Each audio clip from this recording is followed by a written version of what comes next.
Welcome to the Get Creative podcast. I've got a special guest with us today, my English teacher, your English teacher, Mr. Ronald. Actually, he didn't like being a teacher so much, he just quit his job. I was actually surprised to hear that right before the podcast. I thought you were going to kind of ease your way into real estate, but you're just going full force. Yeah. You've been in the community, in the SubTo community for a while, and you were so smart about what you did. And I want to talk about that today. And more importantly, what I love about you and the story that I've heard before in our community Zooms is that you kept track of all your numbers. Yep. And just to cut to the chase for everybody, Ronald got his first deal. Actually, his first deal was $5,000. Your second deal was, I want you to say the number. How much was it? $40,000. Holy crap. $40,000 is enough to change your entire paradigm about life.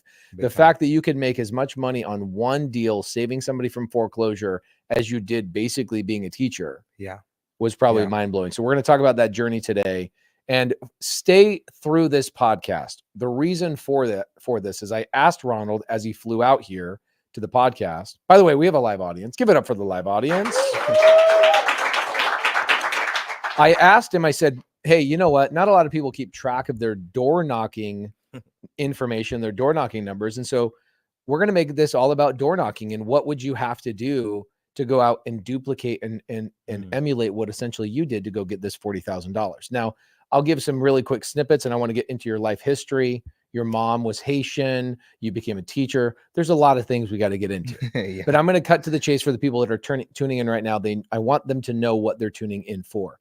His $40,000 deal was a door knocking deal. He leveraged somebody else in the community that would say his name as Nathan well. Yurkis. Nathan is an amazing leader. It was kind of cool. Like a month after you and I talked about your $40,000 deal, I get a text message from Jerry Norton, and guess who he was hanging out with? Nathan. Nathan Yurkis. And he's like, Jerry's like, oh my gosh, I'm with Nathan. I go, I know Nathan's helping a lot of people in our community get deals. And so it's so cool that you leveraged that. And you're now already in your first year being asked to speak on local real estate stages, talking about your deal and giving people some inspiration. Today, out on the paintball field, you mentioned to me, I want to get on more stages. I go, you should, because more people should listen to you than listen to me. Why? Because you are closer to where they are in their journey than where I am today in their journey.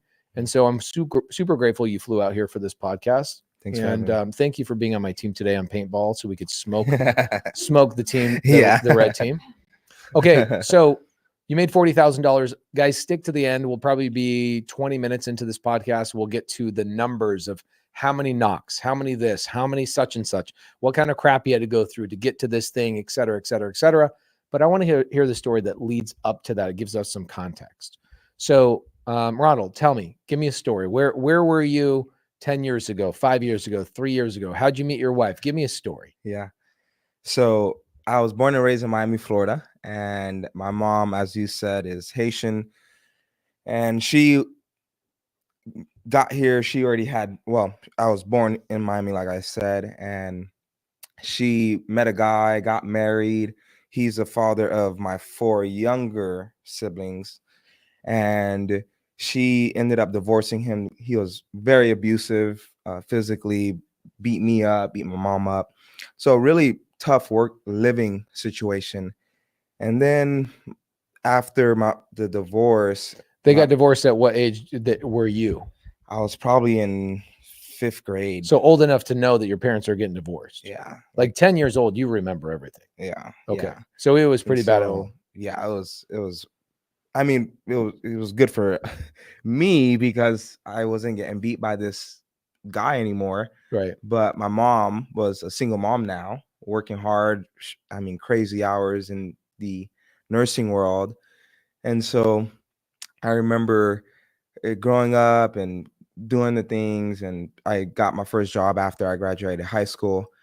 But it was while I was in high school that my mom was working at doing her RN stuff, and we were at this apartment. And one day she went to the office to pay rent, and the thought came into my mind, it'd be nice to be receiving that check. You were old enough to even think that way. Yeah, I was 14, 15 at the time, maybe. Yeah. And I was like, that'd be really nice. She Did pays you this think person about that every out of month. anger or out of more as like curiosity? I think it was more curiosity. Like, where's that money And going? Who's the person receiving it? It'd be kind of nice to have that ourselves. that, and also just seeing my mom work so hard and all the hours, 40 hours, we wouldn't see her at times. And she's a single mom and taking care of the 5 of us. And so I was like, I kind of want something different, first generation American, you know? Yeah.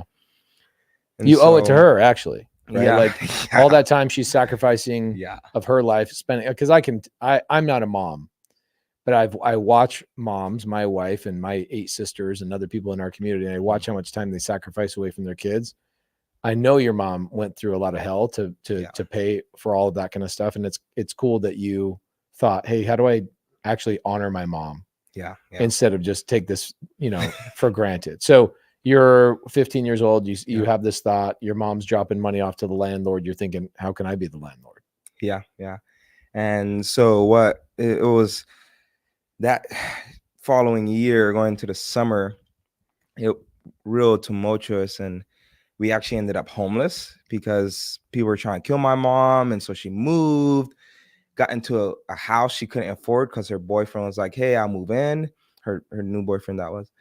And she couldn't afford it because he never moved in. And so I went to live with a friend I made at that apartment complex we were at. His father was a pastor, still is. And so he took me and my other sibling, Jesse, in.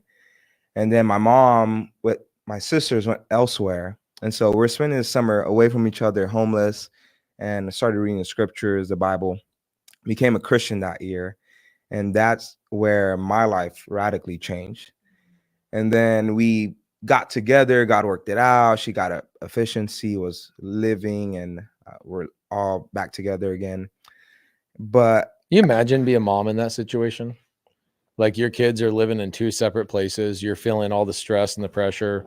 Dora and I can't even imagine like you seeing your kids in 2 different locations. That'd be horrible. yeah, Horrible. yeah, it was And your bad. mom had this moment of rejoice where she's like, I got my kids back together. Yeah, She was probably grinding harder than she'd ever grinded in her entire life. yeah, Working overtime at the hospital every day. yeah. So you guys all got It was together. horrible. This was an apartment you guys got back together in? No, it was a garage that someone converted to an AADU and just put some AC and windows in the back and a shower. As And we long were as the in kids are this, together, that's yeah, cool. yeah. And You guys didn't care. You probably were just happy to be around your yeah, siblings. yeah. It was, it was rough. What's your mom's name? Marie. Shout out to Marie. What a badass. Love you, dude. Mom. Wow. That's tough. Like, especially when you don't have people encouraging you. In fact, it's the opposite. And your mom's running into all this adversity and, she's being tested and tested and tested, kind of like Job. It's like just constantly being tested. Yeah. And anybody else would have just given up. And your mom just sat there and grinded. Yeah. What a badass. Yeah, she kept on. And so we graduated from high school, and when I became a Christian, there were key people God put in my life that spoke into my life, encouraged me, and ended up becoming a pastor. But a lot of them started talking about finances and say, hey, you need to learn how to budget. I'm a first generation American. My mom's living paycheck to paycheck. She doesn't know a budget because she gets $1,000. I don't know what it was at the time, but let's just say she gets $1,000. 900 is for rent. 100 is for food, and sometimes we went to bed hungry. And so she didn't know what a budget was because what's there to budget? The money's gone already. And so we had some people speaking to my life, say budget. And then they started talking about stocks. Hey, start investing in 401ks and all that stuff. So at a really young age, 17, 18, I had my first job was at Burger King. And flipping burgers. Bro, I know. I want a Whopper right now. Thank you, dude. Are you kidding me? Yeah, name no a more better tacos. hamburger in the fast food world than a freaking Whopper. And then my second job was at Publix, grocery chain down there in Florida. And I got a 401k there and did all the things because I had people speak into my life in that way. It was a little bit later that I decided to figure out what getting into real estate look like more. I went to Bible college and I heard about Burr and house hacking.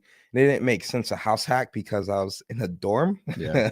It also makes sense that you learned Burr and house hacking because those were taught in the Old Testament, and they should stay there in the Old Testament. Okay, that's the old word, guys. Okay, sorry. Good. That's just a little Bible joke for you guys, if you ever, Oh my! And so or I tried to look into what that would look like, and just didn't work. And so I just went on with pastoring. Was in plans to church plant in Miami, actually. Did you say church plant? Yeah. What does that mean? So we would have gone into an area that did not have a church per se, and then we'd share the gospel with people, live life together, and then build a church there. Okay, cool. And so lead people to Jesus and build a community. That's cool. And so we were in talks for that, but it was actually during COVID. The world shut down, 2 weeks to slow the spread. And God showed me that I really needed to be discipled more and needed to be trained and poured into, and that we were moving really quickly and I would have burnt out. And I'm the guy that's like, let's go hard. But I also enjoy longevity and want to be in the air as long as possible, as opposed to just, And so I decided to move up to Oklahoma City with Pastor Daryl Settler II and his wife Lizzie to just be mentored and discipled more with him. I did my Bible college internship with him when I was a junior, and he said, "Hey, come back anytime." And so I did. And so I was there, and so this is like 2020, 2021. Yeah, 2021, I think it is. Okay. I ended up moving there, and then I met my wife Joanna at a Christian youth or young adult event in Indiana, and so we started chatting. And I started chatting. Don't skip over the pickup line, bro. Come on. What was the pickup line? What'd you say to her? I don't remember. Yeah. Oh yeah, I think I was like, "Hey, I'm interested in you." I don't know. Really? I forget. Was it like straight up like, "Hey, I think you're beautiful. I'm into you," or was it like, "Hey, what do you come here a lot?" Yeah, it was actually when I was single, I was terrified of just walking up to single women like, "Hey, I like you," because I am so detailed and I want to make sure that I'm not just with you for your looks. Like I wanted to make sure that our values were the same and we're heading in the same direction. So I got to this youth or young adult event and I actually asked another Christian guy that I knew and knew me well, like, "Hey, what's a girl I could talk to?" Because there were freshmen in college, freshmen, sophomores, seniors, juniors, and graduates there. So I said, "Hey, I need a girl that is solid, loves God, is kind of on the same path with me." And he suggested Joanna. And so I was like, and I trust him, right? Like he's a solid dude. So I was like, all right, that's the girl I want to talk to. And so we chatted, got on Facebook, and kind of, I went from there. And that's great. So this is 2021. Yes, 2021. Started dating December. She was in Florida at the time, same Bible college. She just went a little bit later. I was in Oklahoma City. So I flew down and surprised her and asked her to date me on December 1st, I think, or November. Isn't that interesting? Like, I've never asked a girl in my life, "Will you date me?" You're so proper and like methodical, which is great. I hope that that's how it is in your door knocking, so we can see the recipe. Yeah. So you were methodical. You're like, "Hey, I want to be really proper and like ask for her permission to date her." Okay, great. Did that, and then we started dating. Spoke to her parents. Some rough waters there, I won't go into much details, but yeah, it was interesting. Ended up getting married in July. I remembered in July. And Pace, it was real difficult at the beginning of our marriage because I We're ended up 2022 July married. You're in Oklahoma City now. yeah, we Okay. moved there. We're living there, pastoring a small church. We're not making buku bucks. Yeah. We're still not making buku bucks. Right. And I had to pay for most of the wedding because her parents weren't wanting to help in that way. And so I took out the stocks that I put money in when I was 18, 19, 20, thinking, oh, when I'm 60, I'm going to have this, this bed of money. Took it out, paid for our wedding, and paid for a lot of our living expenses. And it was the 22 of September or August. I said to her, we need to get a job because my savings and stocks are going down and it's not working out, and just It's not a good feeling to have. yeah, it was horrible. And so my wife Joanna and I, we started driving school buses for Oklahoma City public schools. We got our CDL. Joanna did so amazing. I mean, this is her first actual W-2 job. She just worked for her parents who own a car lot, and I'm just so proud of her. She did such a great job studying and all that. So got our CDL, and we come into I think it was April of 23. We're at this Christian conference in Gatlinburg, and life is happening. Sister went through a attempted murder situation and is facing stuff for that. Just really hectic in our lives. We got back from the Gatlinburg trip and we found out we were pregnant. Oh my gosh. Or she was pregnant. And so life is getting not more real, but it's like, oh, that's pretty real, dude. When you don't have a ton of money and you find out you accidentally got pregnant, yeah, that's a big deal. Yeah. And well, we wanted to, but we were, so we ended the school year, and she almost didn't because driving the school bus and all of the up and downs just were hurting her stomach. And she's like fearful to lose our Ava. And so we were able to finish it. August comes around. This is 13 months ago, by the way, 14 months ago. Yeah, just about. Okay. August comes around, and I'm thinking, okay, I have to get something else to bring more income in because she's not working anymore. Our goal was to transition her to be a stay-at-home mom always and live off of my income. And so this random opportunity came to me. I was driving school buses one day, got off my school bus while I was waiting between routes, and spoke to this high school principal. Asked them like, hey, how many fights you guys get a year? And it was like 4 fights a year. I'm from Miami, Florida. Oh, yeah. And the schools I went to, 4 fights a day, an hour. I mean, my 9th grade year, West Side and East Side, it was brawls, royal. And so he came August, was like, hey, you need to be a teacher. Because I have a master's in educational leadership.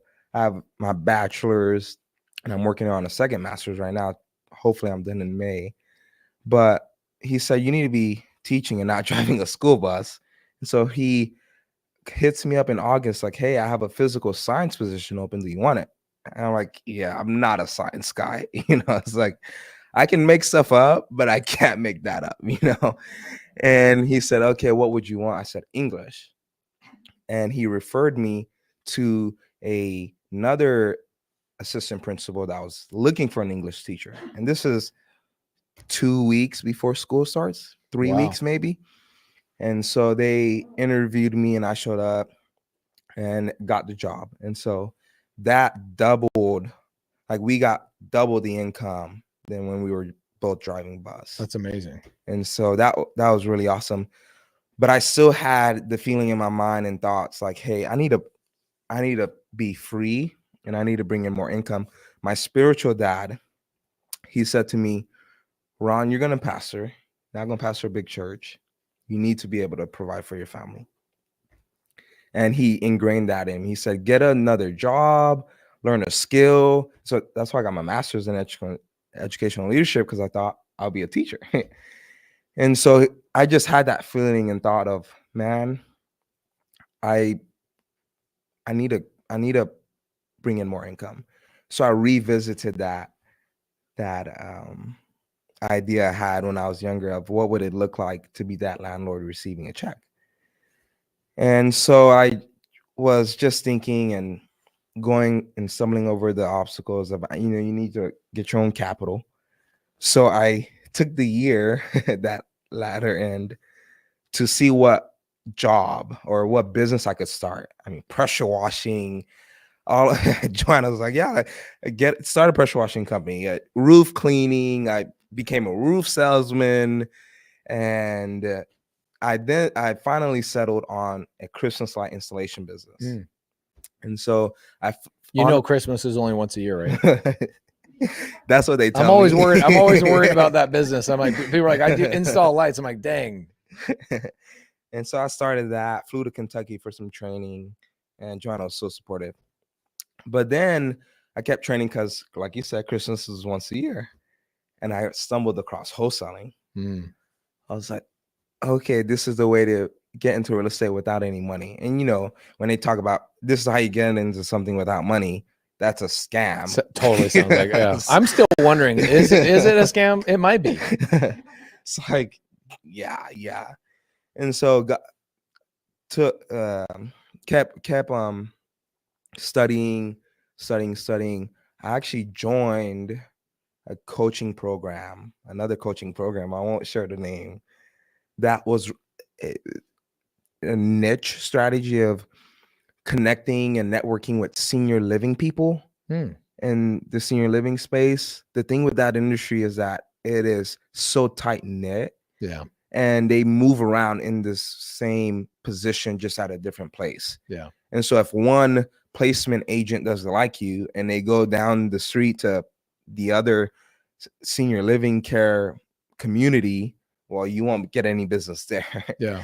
And so it's really tight knit. And that's interesting. Like, out of all the thousands of people I've talked to that have done deals, thousands and thousands of people that have done deals, how many do you think I've talked to that have said, I got a deal from a senior care facility by getting, how many people? 0. One person. One. Stephen Hunt. Nice. Okay. Stephen Hunt's in Owners Club. He's in SubTo. He's an awesome guy, great leader. And he's like, I've gotten multiple deals. It was his only focus, but he ended up having to expand because he's like, I kept running into, I can't, it's a bottleneck. I keep running into issues. I actually used the rest of my 401k to get into that coaching program. It was pretty disappointing a little bit. And so it was like 8K. And I mean, I'm a first generation American. My mom's not started a business. So this is like a lot for me and Joanna. And I'm like, Joanna, it'll work. Well, it really didn't. And so come January, I was like, all right, babe, January of this year. I was like, okay, I need to take action because Joanna's about to give birth. And I spent so many months just listening to your YouTubes and all the things. Mine kind of sucks. No, not at all. Not at all. And so I started just taking action. I was actually I was working for sell by owners on Zillow by myself. And I was able to get 2 deals to the closing table by myself, but it was reeked with headache. I had one person, or the person sold was selling, and nobody wanted it because you bought it too high. It was in a bad area. Oh God. Okay. It was in a bad area. really bad area. It was an hour 30 minutes away from me. And yeah, my spiritual dad actually lent money on that. That's the deal that he gave me $2K to borrow on. Oh my to- gosh, I remember this. You had to pay him back. Yeah. Oh my gosh. So your spiritual mentor, Yeah. you Yeah. basically was it the earnest money you borrowed? It was a lender's insurance or Oh my gosh. Okay, so yeah, you had it to was cover some bad. costs at closing costs. Yeah. Yeah. And you had to borrow $2,000 from your spiritual mentor because you're like, I got this deal, it's Yeah. working. I'm gonna make it a rental. I'm gonna make it There's a a rental. 3-2 in the front, ADU in the back. And Like the deal this fell is apart. money. It fell apart at the last minute. Yeah, the borrower or the lender didn't wire the funds. And so this is the first deal I went to the closing table to, actually, and took the day off work. First deal you ever did, you lost money. Yeah. And you took the day off of work. Yeah, I took the day off of work. I was like, babe, this is a big celebration. We're driving an hour 30 minutes to close this deal. This is gonna be our first rental. This guy's like, I'm gonna loan or lend you, I think it was 70, I forgot all the details. It was a certain amount to, do all the things. Get there, and the title company is like, hey, we don't have the funds. It's like, okay, you call him. It's like, this is my first time. What do you mean? If you had Ella Ray, you would have closed this deal. Yeah. Right? All day. Elaine at breezebayholdings.com. Yeah, I didn't have a TC. And so we got there. Titles company is like, hey, fund's not here. And so I said, okay, maybe wait till Monday. So I called the dude up, and all the red flags I missed. It was referred to me by somebody in a free Facebook group. Knuckleheads. And I reached out to him because I cherish communication. And I said to this person who referred him, it's like, hey, this guy's not responding to me. He's not responding to emails. He takes 2 to 3 days to respond. Title company needs this and that. It's like, and I asked, is this regular in the industry, in the lending industry? He's like, oh, yeah. Communication's horrible. I didn't know. Ella Ray, is that true? Good lenders are bad communicators? They can be. So I didn't know any better. But I did get in one of your YouTube videos, don't wire funds directly to people. Yeah. And so I told them, hey, I'm not wiring any funds to you. I'm just going to give the title or whatever. He said, oh, yeah, that's fine. Well, he needed an appraisal. So he said, wire it to this person. So it's $250, I think. And, not an appraisal, an inspection. No inspector. He couldn't get an inspector out there. It's a small town. So I'm thinking to myself, well, there's not a lot of inspectors in Lawton. Maybe they're all off work. And so we went on. He approved us for the next step. And I said, hey, I can't pay closing costs. I don't have 4K. He said, well, you can get lender's insurance, and that will cover me, and you don't have to pay closing costs. That sounds like a scam. And so that was $1,750. Have you ever seen that before? I've never seen that before in my life. Yeah. And you wired it to him on that one? He gave me another name to wire it to. Oh, yeah. Let's find this guy, bro. Hey, I got info. It was actually my pops wired it to him. Oh.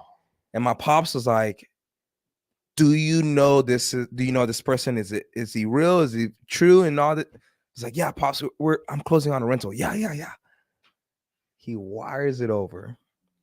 Yeah. You never hear from the guy again? No. I mean, Monday came. I was like, hey, when are you going to wire up funds? Wednesday. Oklahoma is I think a mortgage state. I forget. But he set up whichever is the other one, maybe a deed of trust or yeah. And the title company is like, yeah, we don't accept those in Oklahoma. And we're so another red flag I missed, right? And so I was able to close that deal. I pivoted. I was like, I'm not gonna hold this as a rental. I'm gonna wholesale it. Found the buyer and made the $2K.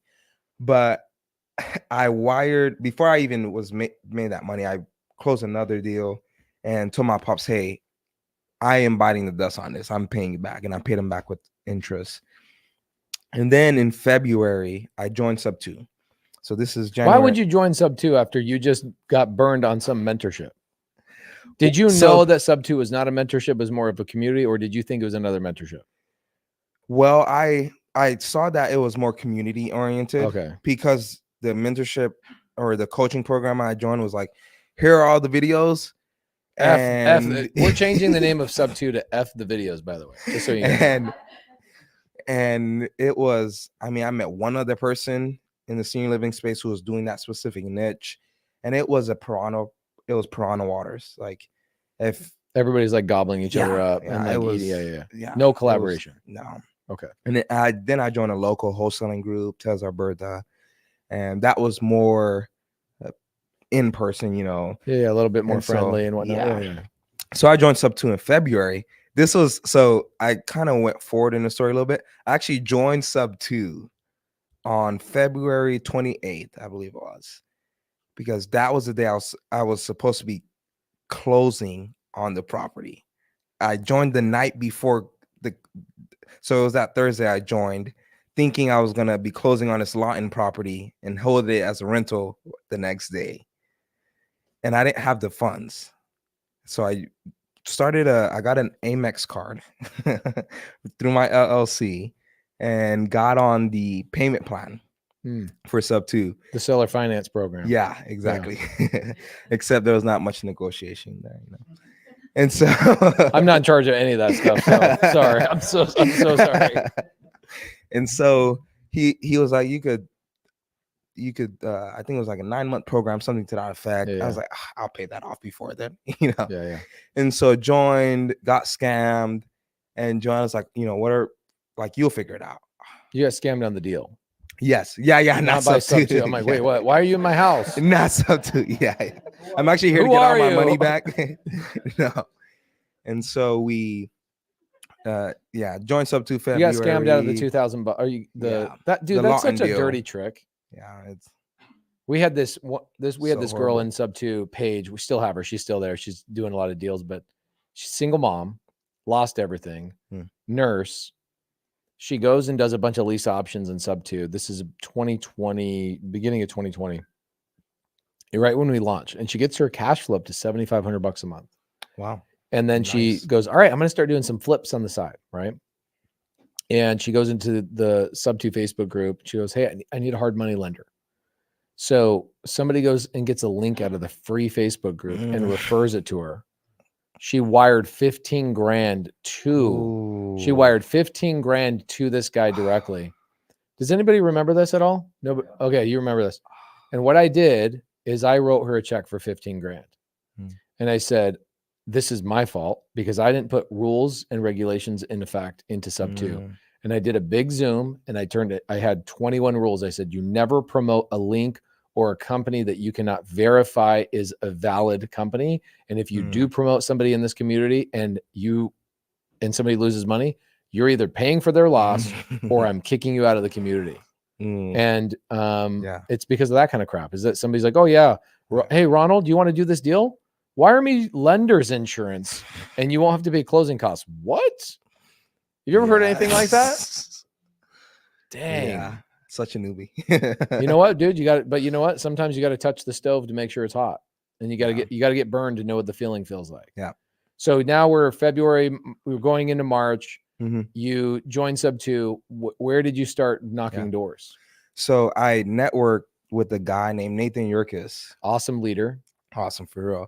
I was still teaching English at John Marshall High School. And I said, hey, let's connect. And were you like, hey, you help me, I'll teach you English? Is that what the collaboration was? Like, what's up? No, I won't talk about my English.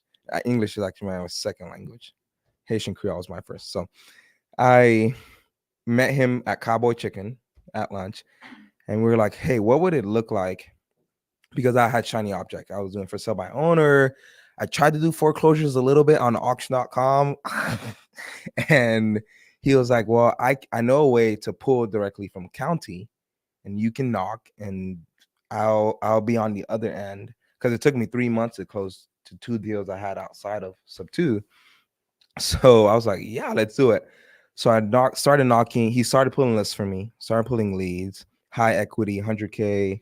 This, I just want to low. point out to all the people, and I wish I could talk to all the leaders in SubTo. Our community is now 15,000 people strong. It is amazing how many amazing Yurkises we have in our community that are like, yo, Ron, meet me at Cowboy Chicken. That's the name of it. Yeah. Okay, that's a good chicken name, I guess. meet me at Cowboy Chicken, and I'll pull leads and lists for you, and I'll be your buyer, and I'll back you up. I'll verify the numbers. I'll do the thing. I'll walk you through the transaction. Big time. Freaking amazing. Yeah. And I know that we've already thanked him inside of the community, but just the fact that we've said his name a couple of times, like putting some respect on the man's name, is just so freaking cool. Yeah. So he starts giving you lists. The list is paper format, CSV file. Is it emailed to you? How are you getting this list? He put me on his CRM. HubSpot is what we're using right now. Okay. And so I'm getting all the leads. We actually had a few other people we were trying to work with who wanted door knocked, and it kind of fell off. It's hard. Door knocking is very hard. Yeah. And so at the beginning of the year, I read The Compound Effect by Darren Hardy, and I encapsulated what I read from that book in this quote that I made, which was, consistently do the small and good things and watch the results compound. And so I said to myself, and when I joined SubTo, I went to an old SubTo family night, and you said, do whatever it is for 90 days, and then you did Magic Man. What you're looking for is in the things you're not doing, something to that effect. And so the magic you're looking for is in the work you're avoiding. Yep. And so I was on that Zoom during class, actually. I had my students doing an assignment, and I was like, all right, I got a Zoom to listen to. That's great. And so I just went door knocking during my lunch. I told Joanna, hey, like, I have some direction now. I'm not just chasing squirrels here and there for sale by owner on Zillow and having conversations. This one dude, house is worth maybe 300K, called him. He's like, hey, I'll sell it for 1 million. Just random nonsense like that. Finally had an opportunity laser focus. And so was knocking during my lunch, was knocking after school. I loved teaching high school because I was in at 7 a.m., was out by 2:20. Yes. And so I was knocking 3 hours after, 4 hours sometimes, 5 to 6. Your wife has had the baby or not yet? Yeah, she had the baby January 13th. Okay, so straight up, school teacher, husband, brand new baby. Yeah. Okay, everybody else on the planet. Has anybody ever heard? We got a live audience, by the way, if you guys have just tuned in. So I am talking to the live audience. You guys ever heard somebody say, I'm busy with my 9-to-5 job? Oh my gosh, bro. Oh my gosh. That is the worst excuse of all time. So you're going on your lunch break and knocking foreclosures. Yeah. And then going after from 2 o'clock to whatever time. Okay. So now did you start taking notes on how many times you were knocking doors? Yeah, I did. It was the end of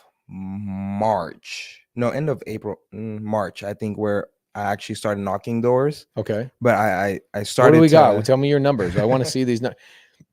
He's right. This is the Bible of door knocking. Okay. We're going to do a study. Oh boy. So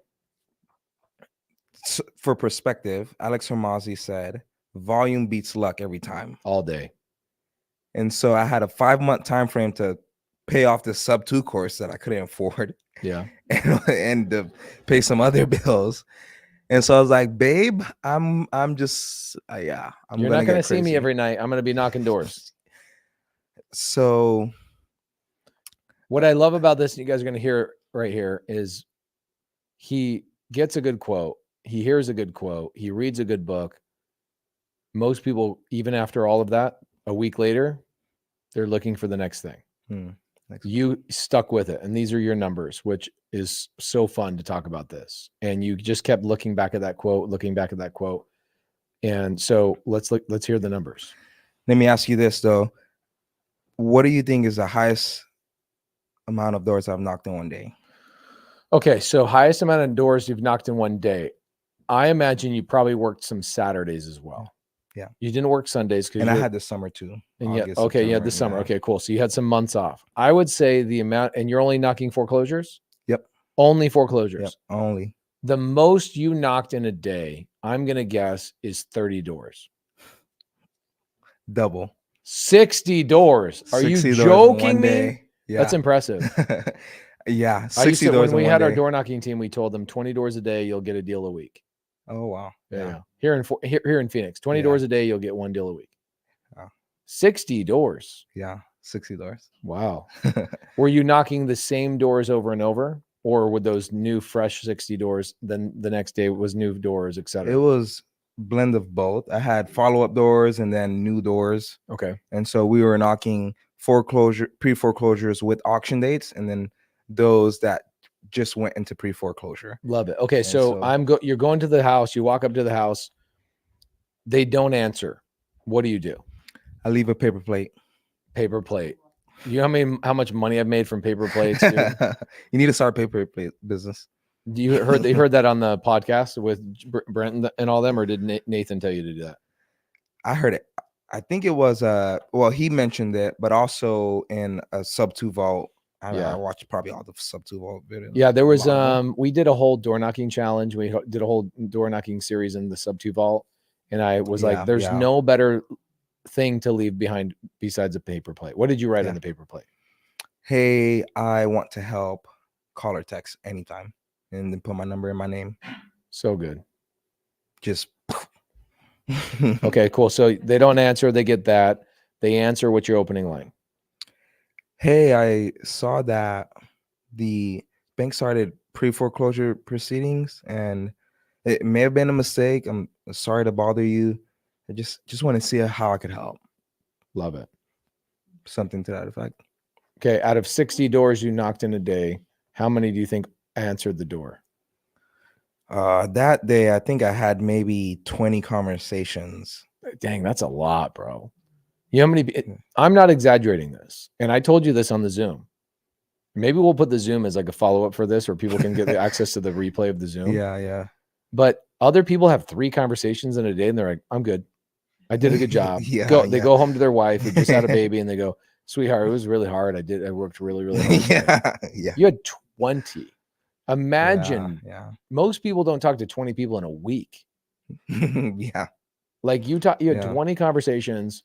You had 60 moments of anxiety walking up to people's doors, knocking, leaving paper plates on 40 of them. 20 of them, out of 20 of those people that you talked to that day, I would imagine you probably had 15 decent conversations. 5 of them were like, please leave me alone, right? Out of those 15, I'm already got it taken care of. Leave me alone, blah, blah, blah. Out of those 15, you probably had 1 or 2 people that were like, yeah, maybe we could have it. Follow up with me, whatever. So out of 20 conversations that day, you didn't get a contract that day. That was just the day you knocked the most doors. Yeah. And the fact that you still went back again another day is where most people fail. 99% of people fail is right there. I worked. Yeah. I did 17 pull-ups and 25 push-ups. I deserve a 6-pack. Yeah. Okay. So give me some more numbers. Give me some more stats. So the up until this point, so it's October, and it's been 7 months since I've joined SubTo. Should you guess how many doors I've knocked up until this point? Guys, we got live audience in here. total? In the side chat, guys, we got a couple hundred people watching right now. By the way, you got people saying, this is so exciting. Oh my gosh, this is amazing, amazing, amazing. Got people trying to raise money in the side chat. I'm going to give you, the people that are trying to raise money in the side chat on the live YouTube, I'm going to give you some advice. That's not how it's done. Sadly, most private money lenders are not going to be like, oh, a money opportunity in the side chat. That's not normally what it's going to be. You got to network and hang out with people in physical proximity. That's usually where private money lenders want to hang out with you. But I do, Wade Jarvis, I want you to actually, that's not Wade Jarvis. It's somebody else. It's M-Dub. If you keep doing that, you'll get some opportunities, I'm sure, but get in person. Like go to maybe my in-person classes. We've got an in-person class tomorrow. Go to whereispace.com. You can see the in-person classes we do at my office. You'll meet people and you'll get more opportunities there. You got a lot of people saying this story is inspiring to hear. I love that you took an interest in finance so young. Your thirst to learn is what will guarantee you will be successful in the future. Thank you, Wade. That's freaking awesome. Okay. I want to hear in the side comments, how many gosh dang doors this guy knocked in. It was 7 months. 7 months. Okay. In the side chat, please give us a little bit of love over there. What do you guys think? 632? Okay. Yeah. Very specific number. That's weak. Mary Noon, come on, Mary. That's weak. He did 60 in a day. Tucker Glasky says, oh, it's always Rachel dropping stuff. Tucker says 150. Tucker, he knocked 60 doors in one day. And he had 7 months to do this. Oh, here's what I'm thinking. You got 7 months. Let's do like an average month, right? So let's break it down by 7 days. He's working 6 days a week. Saturdays, he's working all days. The other day, he's probably okay. I bet you he's knocking on average 600 doors a month. I bet you're 5,500 doors is what you knocked. Wow. Okay. I knocked 2,000 doors. 2016. Okay. 20. Andrew, you guessed 2,100. 2006. Yeah. Oh, okay. Gosh, Andrew, I didn't know you're so good at math. Okay, dude, 2,000 doors. Yeah, 2,016 doors. Okay. In the future, I'm looking at you right now. I'm going to tell you right now, somebody's going to DM me in 3 months, a year, 3 years, 4 years, 5 years. And they're going to say, Pace, I knocked doors for a week and I still haven't gotten a deal. And I'm going to go, but have you knocked 2,000 doors? Yeah. And I'm going to send them this podcast. Yeah. Because you don't deserve to complain. You don't deserve to do anything until you've knocked 2,000 doors. And that sounds like craziness, but you learned a lot about yourself during that time frame. You learned a lot about anxiety. Did you finally get to a point where you don't get as much anxiety? No. Still?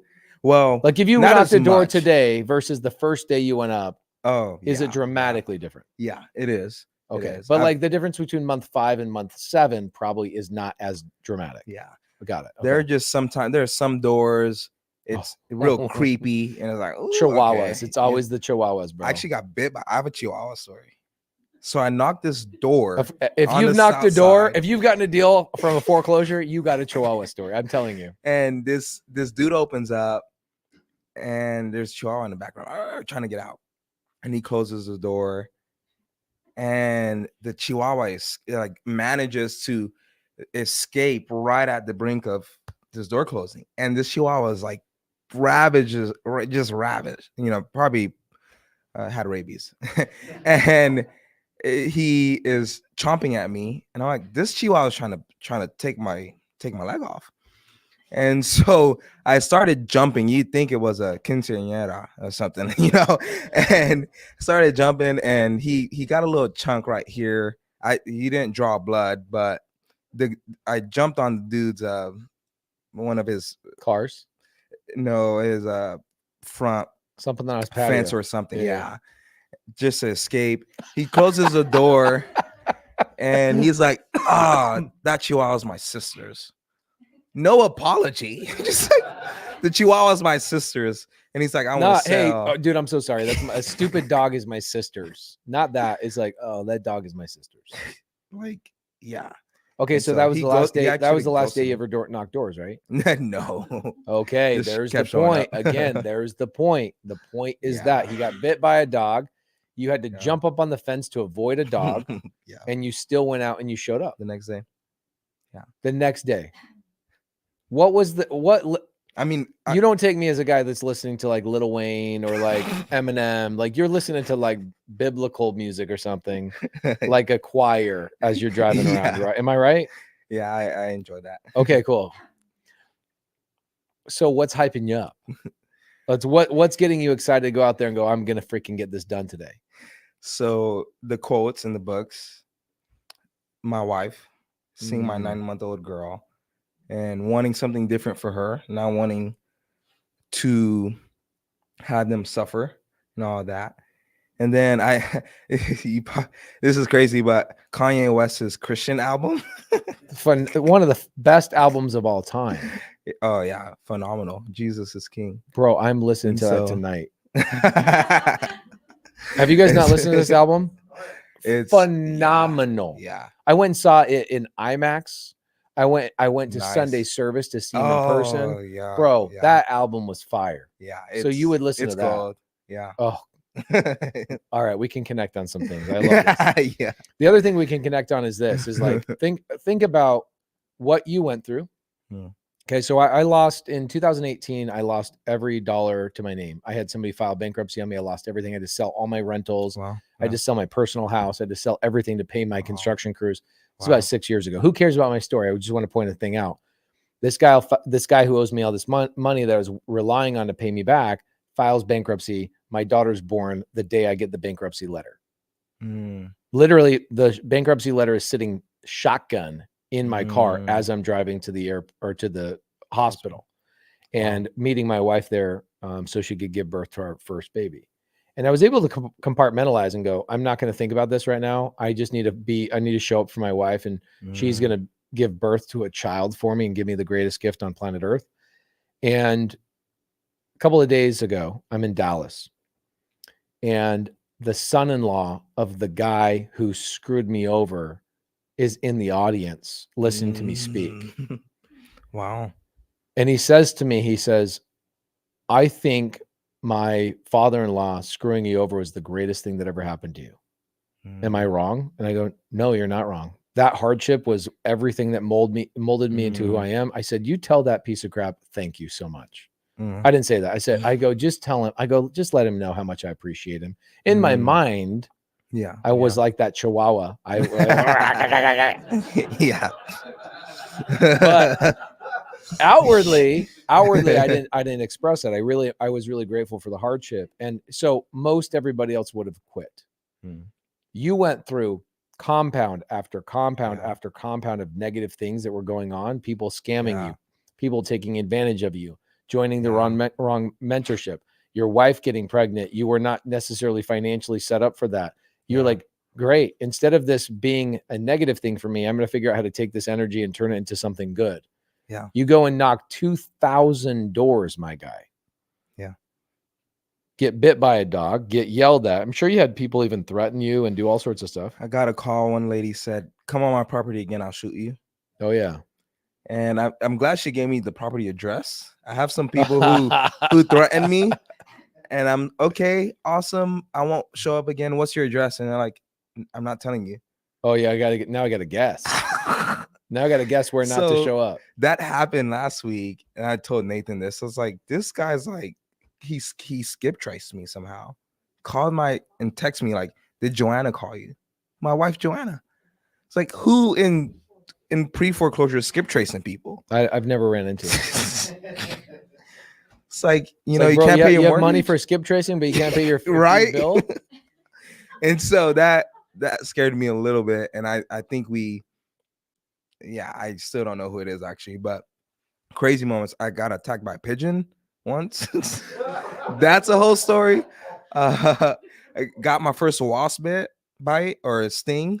Knocking pre-foreclosure, got into accident. My last door one time and lost my Toyota Corolla and told my wife, hey, I'm gonna have to use your car to go door knocking the next day. So just crazy stories. And bro, thank you for you this. Think I make them this video is the greatest gift you could have given me, because now when anybody ever says, I'm thinking about giving up, right? We should all send this video to them. Yeah. I'm gonna ask them this question. They'll go, hey Pace, I'm thinking about, I got this issue and cool. Do you have a wasp bite? Yeah. Did you get a car wreck and still use your wife's car? Do you get attacked by Mike Tyson's pigeons? Yeah. You guys remember when Homeboy was so into pigeons?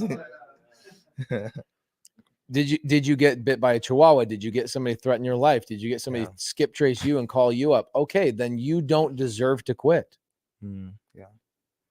Okay, so you get a deal. You get a big juicy deal. Where in this journey did you get the big juicy deal? So that was in May. I was knocking during my lunch, about to end the school year.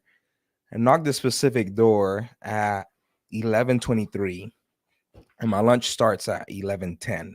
So I made this route while my kids were doing an assignment, and while they were walking out of the door, I walked out also. And like I said, God worked out that school opportunity and even my schedule, because my lunch was just 30 minutes, but my planning period came right after, and that was 45 minutes. So I had an hour and 15 minutes of time to do lunch and plan. And so I streamlined a lot of my planning and used Magic School AI, actually. Yeah, boy. So we would go through Fahrenheit 451 or the not Lord of the Rings, but that's a great movie though. Come on, dog. Yeah, it's amazing. I forget the other one, but anyways, I'd say, hey, make a quiz for this or make an assignment for this. So I streamlined a lot of that. Knocked this door during my lunch, and it was vacant. It was a pre-foreclosure, and so a vacant pre-foreclosure. Come on, bro, that's great. Money. Yes, because they've already distanced themselves from the house. They've given up. Exactly. Yeah, it's a white flag. And so we dug in a little bit more and found out the owner was deceased. And so we're finding layer upon layer of problems. So when you say you and you're talking about Nathan in SubTo kind of helping you out with all this stuff. Yeah. So Nathan's knocked the door, he'd skip trace them and find that information. And so called, disconnected, and he did a little bit more digging. And shout out to Michael Frankie, who gave us this tip of looking up obituaries. Oh, I love it. Michael Frankie is a great leader in SubTo. He's been in SubTo for 3 years. Teaches door knocking on Thursdays, I believe, with Caroline Kane, and just an awesome leader, amazing guy up in Kansas. And so Nathan searched up the obituary, and it was gold. I mean, we found a GoFundMe, found an Instagram, all of it. So I emailed them on LinkedIn, didn't get a response. Responded to the GoFundMe, didn't get a response.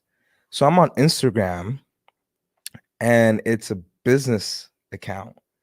And with this business account, he or she had his number on this. And so I called, and this gentleman First off, how many people would have already quit when you couldn't get a hold of the guy? How many people would have already quit? They would not have gone to the obituary. They wouldn't have paid attention to any of that stuff. They definitely would not have gone to LinkedIn. They wouldn't have found a GoFundMe. They would not have gone to the Instagram and found the phone number. They wouldn't have done any of that stuff. Yeah. Okay, so you call the number of a dead guy. No, of the heir. Okay, of the heir. Okay, got it. Actually, the guy was married to the heir, and so called, and he was real short. Said, "Hey, I got a lawyer working on this, and not really sharing much information." So I said, "Okay." Reconvened with Nathan, and went back to call and said, "Hey," it's probably a week later. Said, "Hey, I know you got a lawyer helping you," and in our minds, we're thinking probate lawyer. Yeah. Because they're the deceased person. This family had a lawyer to help set up a trust because one of the heirs was a minor. And so there was this, and they also was on disability, so they couldn't even bring in a certain amount of income. Oh my gosh, yes. I've had to do this before. And so they had this weird situation, and I told them, I said, I specifically help families in pre-foreclosures. And the timeline you'll lose your house before you figure out what a trust looks like, and then you'll start probate. Like you'll lose it. And they just opened up and just said everything. You know, he went from I can't talk about anything to hey, here's my whole life. You know, and so we met at the house that Saturday. So it's probably a Thursday. I'm calling them. The other issue was that they were an hour 30 minutes away from the property. So they're driving every weekend to take precious items and treasures to maintain the house. Someone broke in and stole a bunch of things, and this is a headache among headaches, migraine. And so met at the house, and there was a $22,000 HELOC left on this property. ARV for this is $300,000. And so they couldn't afford payments. In Oklahoma City? Yeah. What is this, like the biggest house in Oklahoma City? It's in a really nice area. $300,000 in Oklahoma City. Dang, bro. It's in a really nice area by Lake Hefner. And so, like your guys' average purchase price has got to be like 300, maybe 250. You're not up there high, right? No, 100,000, Okay, 150, got it. 200. Makes sense. Yeah. So this is a really nice house. Yeah. Okay. This is the biggest purchase biggest ARV, I guess you would say, house we've had. Okay. And so we got there and we were talking with them, and they don't know anything. They're like, what is this house worth? What could we do? And so we just led it with value. We said, what if we paid for the probate lawyer $6,000? So smart. And they're like, oh, you would do that? Yeah. And our probate lawyer could help set the trust up. What if we helped you load all of your items that you want to take? We'd buy a U-Haul, or we'll rent a U-Haul. What? No. Yeah, we get moving, just stacking value. And they finally, at the end, I mean, they're oblivious. They don't know anything. We said, well, what if we could put 30K in your pocket? And they're like, what? It's like, no. It's like, if we think we can make that work. And we signed paperwork that night. Wow. And I mean, we were best friends. He told us a story. We could probably hit him up right now. He'd laugh and chat with us and tell a story, just best friends. And so the thing with this was it needed to go through probate. We didn't have a probate lawyer. Oh no, I think we did at the time. So we sent the problem over to our probate lawyer. He worked out the details, and it took 3 months to close. Got a purchase agreement in May. Took 3 months because a month and a half of it was probate, and then some time trying to get into contact, and got during that time though, there were many moments we thought it was going to fall through. Oh, of course. He wasn't responding. They were sick. Title couldn't get a hold of him. And Nathan and I were like, what's happening? Did they find another person? Did they backdoor us? Like, what's happening? And then finally, after school one day, I drove up to the title company and got my $40K assignment check. And that was 40% of the assignment. 40% of the assignment. So Nathan got 60. Mm-hmm. Nathan deserves all of that $60,000. Guys, give it up for these boys. Yeah. My gosh. Bless. That's freaking amazing. You guys deserve Yes. that money. That the family would have lost that house. Oh yeah.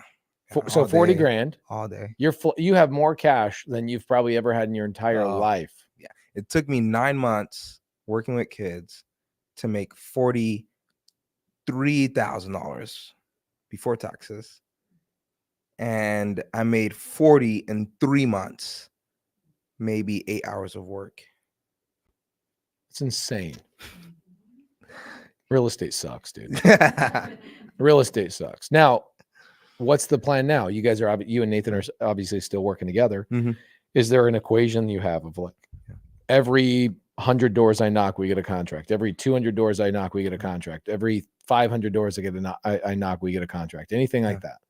So right now we just started tracking all of our KPIs. Yeah. Nathan's he's the integrator. I'm just like, I'm gonna go do the thing. Let me go talk to people. Yeah, exactly. Yeah. And so he's like fine tuning the deals and all the funnel, if you will. And so we don't have. He knows, right? I don't. I just put it in the system. He's like, hey, you need to do this. You need to do that. Like, okay, I'll do it. Awesome. And so he's an integrator on that. And I just so door knocking is the main thing still. Yeah. Oh yes. Yeah. Okay. We do more knocks than calls. Our calls are increasing. I do all the calls also. We're working to kind of offload that, but I think we knock more than we do calls. And so you get this amazing opportunity to be a teacher, and you couldn't even last 1 year. Yeah. How did you quit? Yeah, it was. So it was bad. I just made 40. Anyways. Did you send him a picture of you in a check? Like what was it? Yeah, I just said, hey, I'm rich. out of here. I will not be coming back. Yeah, I just was like, hey, I'm out. Because in a lot of ways they hooked you up. Like you were in that situation with your wife loses her job. She didn't lose her job, but she quits. Yeah. And you got to give them so much love and appreciation, which you did. And so in a lot of ways, you're like, dude, I don't want to let these people down. Yeah, I actually was going back and forth with Nathan. I said, hey, I'll quit at the end of, I think it was August. And he's like, why? So, well, so I can get a full check in September for my W-2 job. He said, dude, then you're going to get into September and say, hey, you want to keep working until you get a full check or full check in October. Yeah. Because so this was a plan. Like you get a 40K check. Good job, Nathan, by the way. What a good way to mentor you, seriously. and like put love into you. And because you're sitting over there taking a $3,000 check every single month or whatever it is. Yeah, $3,000. Taking $3,000, but if you just put in 30 days into what you guys are doing, it's 10, 15, 20 grand all day. Yeah. And so I was kind of getting butterflies in my stomach because with my Christmas business, I broke even on it because I started Christmas is once a month or once a year. Just so you know. But anybody thinking of starting a Christmas business, just so you know, FYI, it's once a year. But I still have my I still have my teaching job. Yeah. And so I felt insurance, all that kind of stuff. Yeah. And so when it finally came down to it, we already had the plan. Chatted with Joanna, like, hey, this is a 5 to 6 month runway. And if I can do this with volume like I did while I was teaching, then surely we'll get more checks. And then we got the 40K and it was like, all right, are we really going to do this? Yes, you are. Is it really good? And then kind of like jumping off of your second story there, we just... Did you jump off today? Yeah, I did. Who jumped off today? Oh, a whole bunch of you guys. Good thing we had you sign the waiver. Okay, so as we wrap up, because I think what's going to happen is you and Nathan need to have another podcast with me maybe in half a year. Yeah. And what I want that podcast to be all about is like, number one, you guys meet in the community. The culture of our community is just so powerful. Oh, big time. It's so great. And you just got all these amazing leaders that are helping. So I get helped all the time. It's freaking the best. But like you guys go pair up. You have not identical personality types. You have opposites in a lot of ways, which is awesome. Introvert. And he's like, oh, let me do the numbers. Let me do this thing. But he also mentored you through quitting your job. Yeah. Because he was on the other side of the mindset shift. He had already been there. He already knew what it felt like. He's like, yo, the water's warm, man. Come on in. Yeah. Just jump in, right? Yeah. Just like jumping off the balcony. But shout out to your wife, bro. Like, think about how many times you guys count how many times that she like trusted him and said, you got this. Yeah. Yeah. Even she's like, hey, go do the Christmas thing. In her mind, she's like, Christmas is once a year. Yeah. But she on her face, like, I love you. Go do the thing. Yeah. I got this. When I got scammed, she was like, hey, you'll figure it out. Gosh, I mean, for your wife to say that, at each turn, she knew how disappointed I was in the niche senior living videos I purchased. And she still was like, oh, keep going. And so after we got the 40K check, Nathan took us out to Vass. It's like another Cowboy Chicken place. No, 4 more stars than Cowboy. 4 more stars. Yeah. Okay, 4 more stars. So we went there, and it was our first 5-course meal. Wow. So we're going. Me and my wife, Nathan, Joanna. Bro, I gotta meet Nathan in person, dude. He's a goat. And so they're taking our plate away, and it's time for the Your wife was like, hold on, I can, let me help you guys out. Your wife is like not used to this service. And it's time for dessert, and we're like wanting to keep our fork. Like, no, we have another one. It's like, you have another like fork. We usually keep these. You know, we get to the next course. Hey, we got another set of utensils for you. We are eating 5 times here. Like, how many do you have? It's just our first time. That was amazing. And so, yeah, Nathan is I'll say this, without squatting up with him, I would not be here. Took me 3 months to close 2 deals. Yeah. And my goal this year was to do 5 deals the whole year. Joined SubTo in February, and we've already done 5 deals. Wow. And we have 3 on purchase agreements that we're working to close. So you might end up doing 10 deals this year. Double. Yeah. Wow. Yeah. And so just the thing is, like, I could scream this crazy. until I'm blue in the face, stop watching videos, get out there and squat up with people in the community with the appropriate culture. What's so cool about our community is we attract such amazing givers and people that have already done the thing. We're all so lucky. That's all great. Yeah. Shout out to your wife. Shout out to your pastor. Shout out to all the people that were in your journey, which is amazing. Nobody gave up on you. Yeah. What's something that you would say to somebody out there that's like, hey, I've never done a deal before? What's maybe a good takeaway as we wrap up today? I would say just take action, work with someone. I was probably 20, I think it was, when I pulled up to a car lot and was wanting to leave with a vehicle. It was purchasing my first car, and I already had my budget. It was, I think, $4,000 Toyota Corolla, or $4,000. And so got there, and this car salesman, actually the owner, has all these vehicles on his property, and the city's giving him issues and problems. And he is walking me through all of these, and he said, well, this one's 4,000 and this one's 3,500, but with all the title work, you'll be over 4. And I told him, I got dropped off. I'm driving home. Oh, and I need a vehicle. I got dropped off. And this is my budget. We're walking, and I see a red Toyota in the back. I said, what about that? He chuckles. He says, do you know how to drive stick shift? I said, I'm going to learn today. Oh my gosh. It was right in my budget. He called his friend, because he's selling cars out of his front yard, right? I'm going to learn today. Calls his friend, and his friend takes me around the corner. So I learned all of the mechanics. Hey, this is there's 3 levers in this bad boy. I mean, why do you need that? Well, I found out why. And you got to push on this side, and then you put it into gear. So he gave me all the mechanics, allowed me to try to take it around the block a little bit, and I couldn't get off of first gear. Yeah, it was just real difficult. And in the times I did, I was like, oh, awesome, I got off. I'm in second, third. Oh, this is actually easy. Well, we did all the paperwork. He had someone deliver the vehicle to me, because I still couldn't drive this new vehicle I purchased. And I asked her, I said, hey, would you give me some time and let me drive after you kind of go around the block with me one time? Because I'm in college. I got school tomorrow. I gotta drive. I'm using public transportation. I'm done with it.